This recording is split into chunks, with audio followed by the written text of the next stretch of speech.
A ascensão do chifre pequeno. Eu sou Elcio Macedo e você está no canal Saldo Extra da lição da Escola Sabatina. Olá, gente, mais uma vez gravando aí com vocês.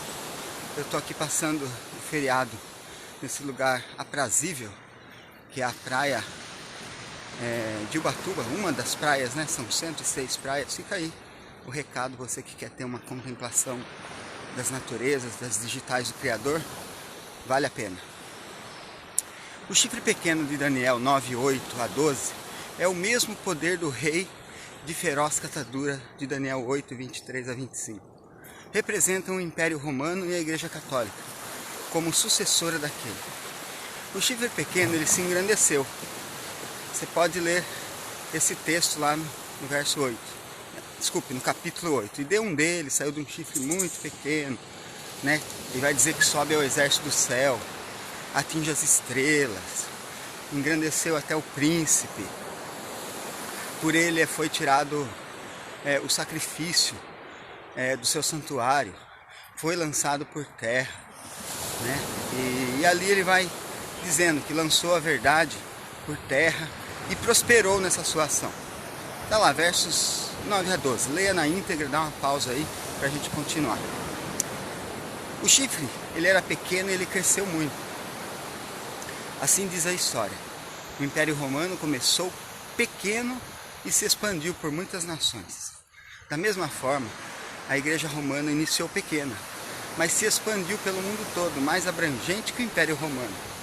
Se engrandeceu contra o exército do céu. Quer dizer, na fase do Império Romano, invadiu a Judéia, destruiu o segundo templo, destruiu o povo de Deus, os judeus, claro,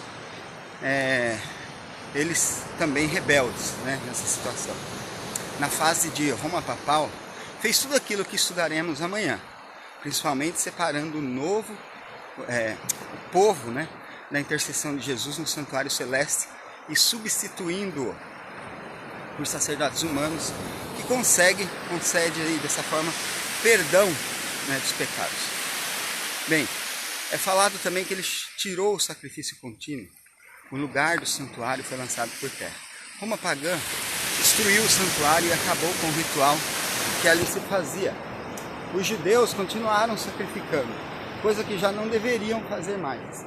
Foi no Império Romano, sob comando de Pilatos, que Jesus foi condenado e morto na cruz. Já a Roma papal substituiu o ritual do santuário, que deveria ter continuado sem os sacrifícios do templo, pela missa e os sacrifícios até hoje, sem sangue, né?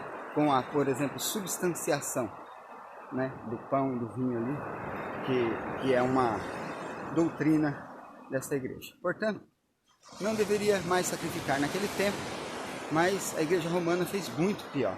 Ela criou missas, intercessões por outros agentes, e nós sabemos que a única intercessão é por meio de Cristo, o único intermediador entre Deus e os homens. E aí afora, o exército que foi entregue à ponta pequena são, no tempo de Roma pagã, os cristãos recém-formados, bem como os judeus, cristãos ou não, que foram perseguidos, e depois foram os cristãos fiéis à Bíblia que foram perseguidos pelos cristãos de Roma papal. Isso aconteceu por causa das transgressões, pela rebeldia dos judeus, sempre se mantiveram ali contrário aos apelos de Cristo quando ele esteve aqui na terra. Então, após o fim do Império Romano, quando os prevaricadores acabarem, né, Daniel 8:23, levantou-se um rei de feroz catadura. Aparece dos 4 chifres um rei de feroz catadura. Esse rei sucede o reino da Grécia, portanto se refere a Roma pagã e papal.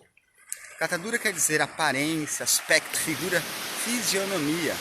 Adicionado a feroz significa um rosto que expressa crueldade, perversidade, falsidade e ameaça. Então a expressão ela vem significar um rosto que aparenta alguém cruel, né, por exemplo, ou uma instituição, no caso que estamos vendo, que é o Império Romano, e depois em sua fase papal. Ambos foram poderes que impunham a sua vontade, perseguiam e matavam quem não concordasse. Assim houve perseguições contra os cristãos por parte do Império Romano e por parte do Império Romano agora papal, substituindo aquele império, né, no contexto aí de feroz catadura. Ele tem grande poder, mas não por sua própria força. Isso se refere a Roma papal, que usava o poder das nações para impor a sua vontade. Fará tudo o que se diz da Ponta Pequena, por exemplo, destruirá os santos, perseguindo-os durante 1260 anos, né, que nós já estudamos, 538 a 1798, onde diz que destruirá os poderosos, quer dizer, dominará sobre os reis e imperadores. E foi isso que aconteceu. É só nós estudarmos um pouco a Idade Média. Agora, vamos a mais um verso, né? E pelo seu entendimento também fará prosperar o engano na sua mão. No seu coração se engrandecerá e destruirá muitos que vivem em segurança, despreocupadamente. Se levantará contra o príncipe dos príncipes, mas sem mão será quebrado. Vejam que quer dizer que tirará do povo o acesso à intercessão de Jesus, esse verso.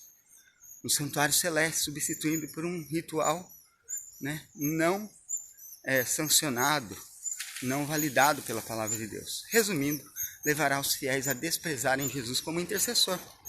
O povo preferirá confessar a um sacerdócio humano, a interceder por imagens e assim por diante.